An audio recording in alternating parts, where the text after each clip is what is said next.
13장 유산으로 받은 땅.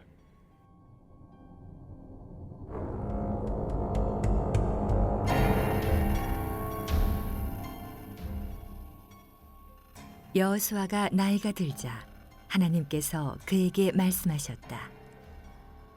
네가 강건하게 오래 살았으나 아직 차지해야 할 땅이 많이 남아있다. 남은 땅은 이러하다. 블레셋 사람과 그술 사람의 모든 지역, 이집트 동쪽 시올 강에서부터 가나안 사람의 땅인 북쪽 에그론 경계까지의 땅, 즉 가사, 아스돗, 아스글론, 가드, 블레셋의 5 군주가 있는 에그론, 그리고 남쪽 아위 사람의 땅, 시돈 사람에게 속한 아라에서부터 아모리 사람의 경계인 아벡에 이르는 가나안 사람의 모든 땅, 그발 사람의 땅, 헤르몬 산 아래 바알갓에서부터 하맛 입구에 이르는 동쪽 레바논 전역, 레바논에서부터 미스본 마임에 이르는 산지에 사는 모든 사람, 시돈 모든 사람, 내가 직접 그들을 이스라엘 백성 앞에서 쫓아낼 것이다. 너는 내가 지시한 대로 이 땅을 이스라엘에게 유산으로 나누어 주기만 하면 된다. 너는 지금 이 땅을 9 지파와 므낫세 반쪽 지파에게 유산으로 나누어 주어라.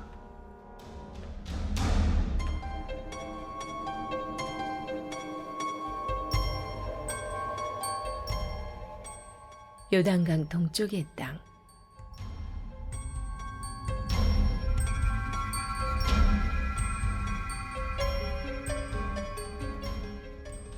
므낫세 지파의 다른 반쪽은 르우벤 지파, 갓 지파와 함께 이미 요단강 건너편 동쪽 땅을 모세에게 유산으로 받았다.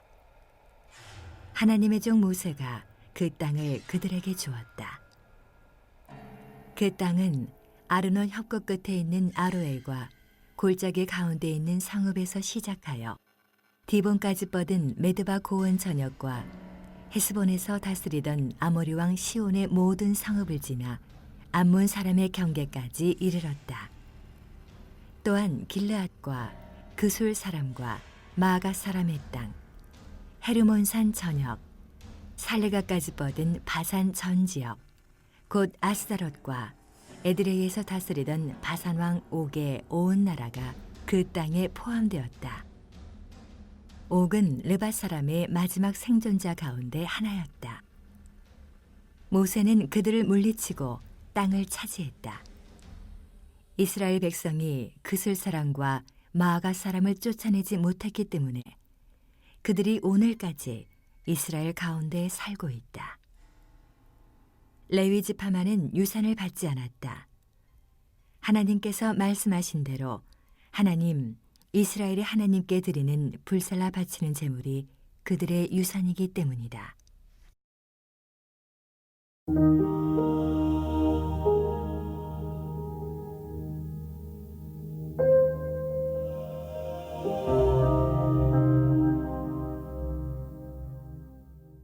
르우벤 지파가 받은 땅.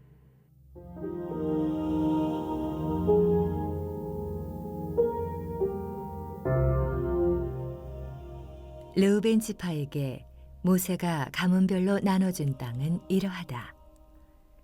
아르논 협곡 끝에 있는 아로엘에서부터 골짜기 가운데 있는 성읍까지의 땅과 메드바 주변의 고원지대, 헤스본과 그 고원에 있는 모든 성읍, 디본, 밤못바알, 벳바알무온, 야하스, 그데못, 메바앗, 기랴다임, 신마, 골짜기 산에 있는 세레사할, 벳부올, 비스가기스, 벳여시못, 고원지대에 있는 모든 성과 헤스본에서 다스리던 아모리 왕 시온의 온 나라.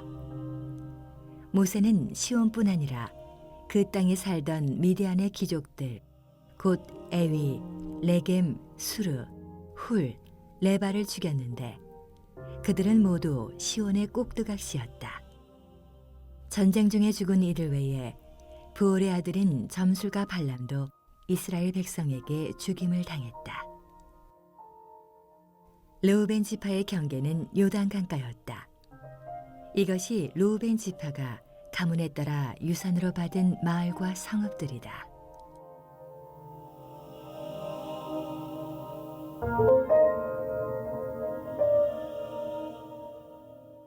갓 지파가 받은 땅.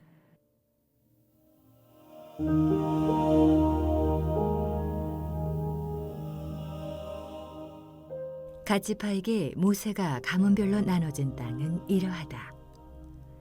야셀 지역, 길르앗의 모든 성읍, 라바압 알로엘에 이르는 암몬 사람의 땅 절반, 헤스본에서 라마 미스바와 부도님까지, 마하나임에서 드빌 지역에 이르는 땅, 골짜기에 있는 베타랑과 벤니무라와 숫곳과 사본, 헤스본 왕 시온의 나라의 남쪽 땅, 북쪽 긴네렛 바다의 끝에 이르는 요단강 동쪽. 이것이 갓 지파가 가문에 따라 유산으로 받은 성읍과 마을들이다.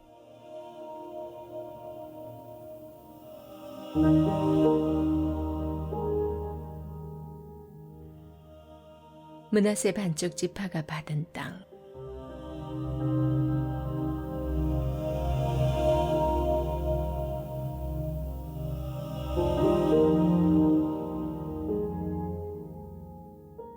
므낫셋 반쪽 지파에게 모세가 가문별로 나눠준 땅은 이러하다.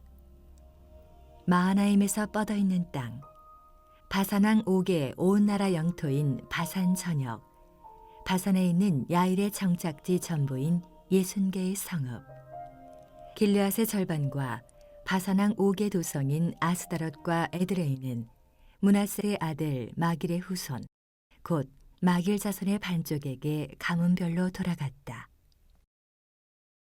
이것이 모세가 여리고 동쪽 요단강 건너편 모압 평지에 있을 때 유산으로 나눠준 땅이다.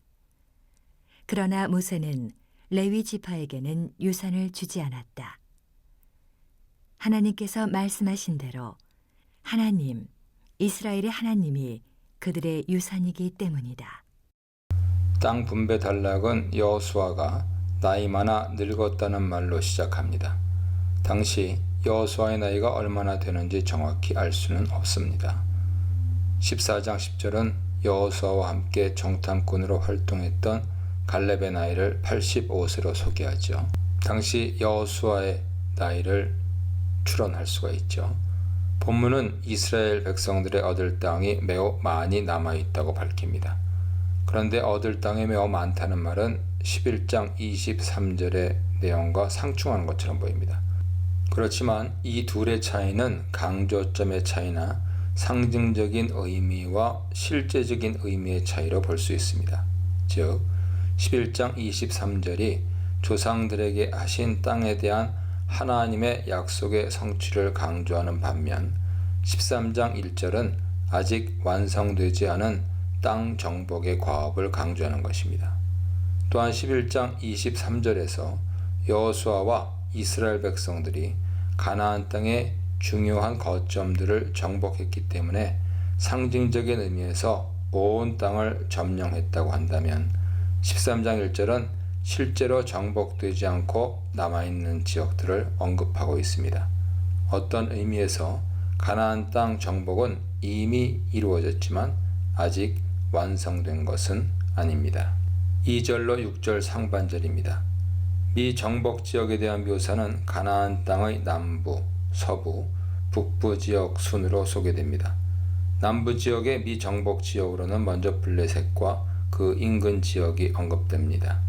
블레셋 사람들은 본래 크레타 지역 사람들로 13세기경 팔레스틴 서쪽에 정착한 해양 민족으로 알려져 왔는데 성경에 의하면 그 이전부터 가나안 땅에 정착해 있던 것으로 보입니다. 창세기 21장, 26장 참조하세요. 당시 블레셋은 가사, 아스돗, 아스글론, 가드, 에그론이라는 5개의 도시국가들의 연합체로 구성되었고 왕이 아닌 세렌이 블레셋의 통치자로 알려져 있습니다. 서쪽의 미 정복 지역은 가나안 족속의 땅과 시돈 사람에게 속한 땅, 즉 아모리 족속의 경계인 아벡까지입니다. 여기에서 가나안 족속은 가나안의 7족속 중의 하나로 팔레스타인의 해안 지역에 거주했던 족속을 가리킵니다. 아벡은 지금의 베이루트 북동쪽에 위치한 곳으로 아모리 사람들의 성읍입니다. 북쪽의 미 정복 지역은 그발 족속의 땅과 레바논, 바알갓과 하마 지역이죠. 레바논에서부터 시돈 사람의 땅입니다. 민수기에 의하면 하맛과 시돈 사람의 땅은 가나안의 북쪽 경계를 설정합니다. 민수기 34장 보세요. 이곳에 언급된 지역을 정복하는 것은 여호수아의 몫이 아닙니다. 여호수아가 할 일은 하나님께서 이 지역의 거민들을 물리치실 것을 믿고 가나안 땅 전체를 이스라엘 백성들에게 분배하는 것이죠. 6절 하반절로 7절입니다. 미 정복 지역을 열거하신 후에 여호수아에게 땅 분배를 명령하십니다. 비록 아직 정복되지 않은 지역이지만 그 땅도 하나님께서 허락하실 것이라는 약속의 말씀입니다. 하나님께서 가나안의 족속들을 쫓아내심 같이 남아있는 족속들도 쫓아내실 것입니다. 여호수아는 이 약속을 믿고 남은 땅을 이스라엘 백성들에게 기업으로 분배해야 합니다. 기업으로 번역하는 히브리어 나할라는 유산 혹은 유업을 가리키는 용어죠. 이것은 자식이 상속자로서 아버지의 재산을 물려받는 것을 의미합니다. 이것은 이스라엘 백성들이 언약을 통해 하나님의 자녀가 되었음을 의미합니다. 8절입니다. 8절로 13절은 므낫세 반지파와 르우벤 지파 그리고 갓 지파가 유업으로 받은 땅의 경계를 설정합니다. 이 땅은 모세가 아모리 왕 시혼과 바산 왕 옥으로부터 탈취한 성읍과 영토죠. 요단 동편의 땅은 원래 약속의 땅인 가나안에 속하지 않은 땅이었습니다. 그렇지만 요단 동편의 2지파 반이 그 땅을 모세에게 기업으로 요청했고 모세는 그들의 요청을 들어주었습니다. 이러한 배경에서 저자는 요단 동편의 지파들이 모세를 통해서 그 땅을 유업으로 받았음을 강조합니다. 요단 서편의 땅이 여호수아를 통하여 하나님으로부터 유업으로 받은 땅인 반면 요단 동편의 땅은 모세를 통하여 하나님으로부터 유업으로 받은 땅입니다. 저자는 이를 통해 요단 동편의 땅도 요단 서편의 땅, 가나안 땅과 동일하게 하나님의 유업임을 강조합니다. 9절로 12절입니다. 요단 동편의 땅 분배는 모세에 의해 이루어졌습니다.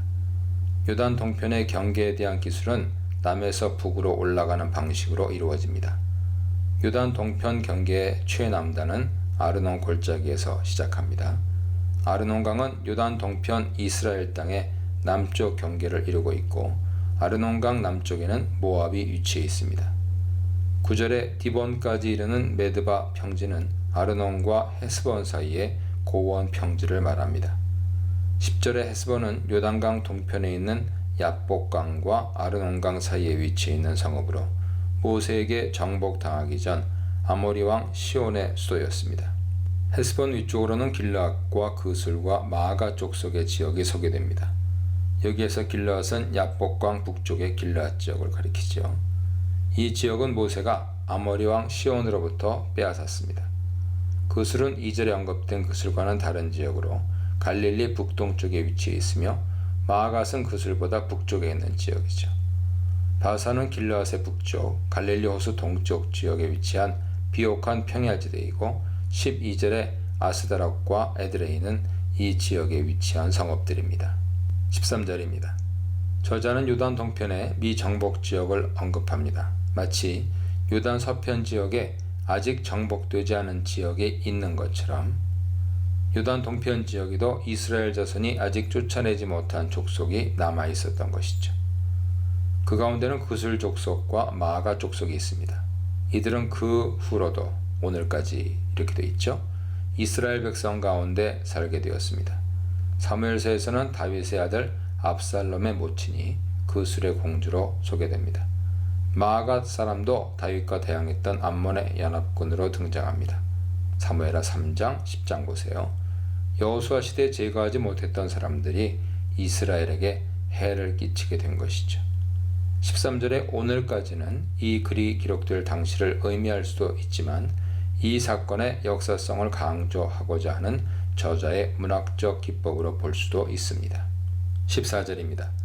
요단 동편의 유업을 소개하면서 저자는 레위 지파의 기업을 언급합니다. 레위 지파와 요단 동편의 지파는 요단 서편 가나안 땅에서 기업을 받지 못했다는 공통점을 지닙니다. 특히 레위 지파는 땅을 기업으로 받지 못했습니다. 본문은 그 이유를 여호와께 드리는 화제물이 그들의 기업이기 때문이라고 밝힙니다. 여기에서 화제물은 하나님께 드리는 제물을 가리키죠. 레위기 제사법에 의하면 백성들이 드리는 제물 가운데 일부는 제사장의 몫으로 돌리도록 되어 있습니다. 이것은 제사장의 수고의 대가로 주어졌죠. 즉 레위 제사장들은 하나님을 섬기는 것으로 살아가게 됨을 의미합니다. 미정복 그러나 땅 분배. 요단 동편 하나님의 기업 분배를 받지 못한 레위 지파 화제물을 기업으로에 대해 묵상해 보시기 바랍니다. 15절입니다. 르벤 지파의 기업은 모세가 그 족속, 종족에 따라서 기업을 분배했다는 언급으로 시작합니다. 요단 동편 지파의 땅 분배는 요단 서편의 경우와 동일하게 족속, 미시파에 따라 이루어졌습니다. 민수기 33장 54절에 의하면 이스라엘의 땅 분배는 족속, 종족에 따라 이루어져야 합니다.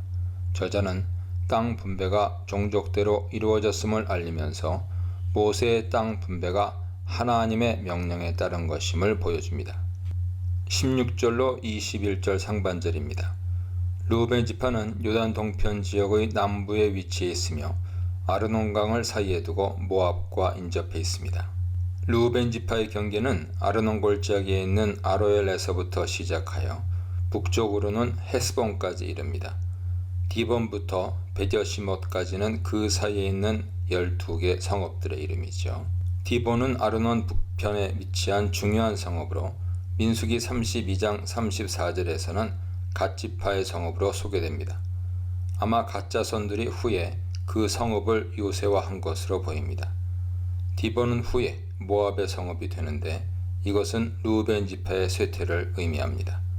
이사야 15장, 예레미야 48장 보세요. 르우벤 지파가 분배받은 땅은 아모리 족속의 왕 시온의 땅이었습니다. 민수기 21장에 의하면 시온 왕은 이스라엘 백성들이 자신의 땅을 통과하는 것을 용납하지 않고 치고자 하지만 결국 모세에게 패하고 그 땅을 빼앗기게 됩니다. 21절 하반절로 22절입니다. 저자는 아모리 왕 시온의 땅을 점령하는 과정에서 있었던 두 가지 사건을 소개합니다. 하나는 모세가 미디안의 귀족 5을 죽인 일이죠. 21절에서 미디안의 귀족들을 시온의 군주들이라고 표현하는 것으로 보아 이들은 아모리 왕 시온의 봉신의 위치에 있었던 것 같습니다. 또 다른 하나는 부올의 아들 발람을 죽인 일입니다. 발람은 모압 왕 발락의 요청을 받고 이스라엘을 저주하려고 했던 술사입니다. 미디안 사람들은 바알 부올에서 이스라엘을 유혹해서 우상 숭배에 빠지게 했던 인물들입니다. 아마 이 사건의 배후에 발람이 있었던 것으로 보입니다. 따라서 미디안의 귀족들과 발람을 죽인 사건은 하나님을 대적하는 세력에 대한 하나님의 심판을 의미합니다. 23절입니다. 르우벤 지파의 서쪽 경계는 요단강입니다. 르우벤 지파의 기업에 대한 묘사는 르우벤 지파의 기업에 대한 요약적인 진술로 끝맺습니다. 여기에서 저자는 다시 한번 기업 분배가 족속, 종족별로 이루어졌음을 언급합니다. 24절입니다. 르우벤 지파의 기업과 마찬가지로 갓 지파의 기업 분배 단락도 모세를 통해서 기업 분배가 이루어졌음을 밝히며 시작합니다. 저자는 반복적으로 하나님의 종 모세를 통해 요단 동편 지역의 땅 분배가 이루어졌음을 밝히므로 요단 동편 땅의 합법성을 강조하고자 합니다. 요단 동편 지역은 비록 약속의 땅 가나안의 경계 밖에 위치해 있지만 그 땅은 하나님의 허락에 의해 모세를 통해 받은 기업, 하나님의 선물입니다. 이를 통해 저자는 유단 서편과 유단 동편 지파의 하나됨, 연합이라는 주제를 부각시킵니다. 25절로 28절입니다. 갓 지파가 받은 땅의 경계는 야셀과 길앗 모든 성읍과 암몬 자손의 땅 절반으로 유단 동쪽의 넓은 지역을 차지합니다. 25절에 길앗의 모든 성읍은 좀 더 정확하게 길앗 남부 지역의 성읍을 가리킵니다. 왜냐하면 길앗 지역은 그 경계가 므낫세 지파의 영토를 포함하기 때문입니다. 전반적인 지역 묘사에 이어 26절에서는 갓 지파의 구체적인 성읍들이 아로엘 남쪽이죠. 아로엘에서부터 드빌 북쪽입니다. 드빌까지 언급됩니다. 그 다음 요단 골짜기에 위치한 성읍들의 목록이 제시됩니다. 27절에 헤스본 왕 시온의 나라의 남은 땅이라는 표현은 헤스본 왕 시온의 땅 중 르우벤 지파에게 할당하고 남은 땅을 의미합니다. 즉 헤스본 왕 시온의 땅이 일부는 르우벤 지파에게, 일부는 갓 지파에게 기업으로 돌아갔음을 의미합니다. 29절로 31절입니다. 므낫세 반지파의 영토에 대한 기록은 위의 다른 두 지파들 것보다 짧습니다. 므낫세 반지파의 기업도 역시 모세가 주었다는 언급으로 시작합니다. 므낫세 반지파가 차지한 지역은 바산 지역으로 바산 왕 옥으로부터 빼앗은 영토입니다. 바산은 기름진 땅으로 길르앗 북쪽 고원지대, 갈릴리 호수의 동쪽과 북동쪽에 위치했습니다. 여기에는 야엘의 60개 성읍이 포함됩니다. 31절에 길르앗 지역의 절반은 길르앗 지역 중 갓 지파의 영토가 아닌 북부 길르앗을 가리키죠. 이곳의 대표적인 성읍으로는 아스타롯과 에드레이가 있는데 이 성읍 역시 바산 왕 옥이 다스리던 지역이었습니다. 31절 상반절은 므낫세 지파의 중심 부족인 마길의 자손을 언급합니다. 마길은 요셉의 손자요 므낫세의 아들이죠. 민수기 32장에 의하면 그의 후손들이 이 지역을 정복했습니다. 마길 자손 가운데 일부는 요단 서편의 므낫세 지파 경내에 거주했던 것 같습니다. 그래서 31절은 마길 자손의 절반이 길르앗 지역, 실제는 길르앗 지역의 절반이죠. 길르앗 지역을 기업으로 받았다고 합니다. 32절로 33절입니다. 본문은 모세에 의해 분배받은 요단 동편의 두 지파 반의 기업에 대한 전체적인 요약입니다. 32절은 이 지역의 땅 분배가 모압 평지에서 이루어졌음을 밝힙니다. 이어서 33절에는 땅을 기업으로 받지 못한 레위 지파에 대한 언급이 나옵니다. 레위 지파가 땅을 받지 못했다는 말은 르우벤 지파의 땅 분배를 시작하기 바로 전에도 등장하죠. 즉 요단 동편의 땅 분배 단락은 레위 지파에 대한 언급으로 둘러싸인 인클루지오 형식입니다. 저자는 이런 방식으로 가나안 땅 요단 서편에서 기업을 받지 못한 요단 동편의 두 지파 반과 레위 지파를 연결합니다. 이것은 저자가 암묵적으로 요단 동편 지파들의 정체성을 확인하는 의미입니다. 레위 지파에게 기업을 주지 않은 이유는 여호와께서 그들의 기업이 되시기 때문이죠. 앞에서는 여호와께 드리는 화제물이 그들의 기업이라고 했는데 이제는 여호와 자신이 레위인의 기업이라고 말합니다. 따라서 33절의 표현은 14절의 경우보다 더 발전된 형태입니다. 하나님께서 레위인에게 기업을 허락하지 않은 이유는 두 가지 때문으로 보입니다. 첫째는 레위인들로 하여금 하나님을 섬기는 일에 전념하도록 하기 위함이고, 둘째는 레위인들의 사명이 각 지역에 흩어져서 율법을 가르치는 것이기 때문입니다. 결국 레위인들은 땅을 기업으로 받지 못했지만 다른 지파들보다 더 좋은 기업을 받게 된 것이죠. 르우벤, 갓, 므낫세 반지파가 요단 동편을 기업으로 요청한 것이 현명한 판단이었는지에 대해서는 의문의 여지가 있습니다. 그들이 요단 동편을 차지함으로써 궁극적으로 이스라엘의 영토가 넓어졌다는 면에서 긍정적일 수 있습니다. 그렇지만 요단 서쪽에 비해 동쪽 지역은 자연적인 경계가 없기 때문에 끊임없이 외적들, 모압, 암몬, 아람, 아라비아, 미디안, 아말렉 등이죠. 외적들의 침입에 시달려야만 했습니다. 결국 아수르 왕의 침공으로 가장 먼저 포로로 끌려가는 운명을 맞이하게 됩니다. 정복과 심판. 모세의 분배와 가족대로 분배, 하나님 한 분만으로 만족하는 삶에 대해 묵상해 보시기 바랍니다.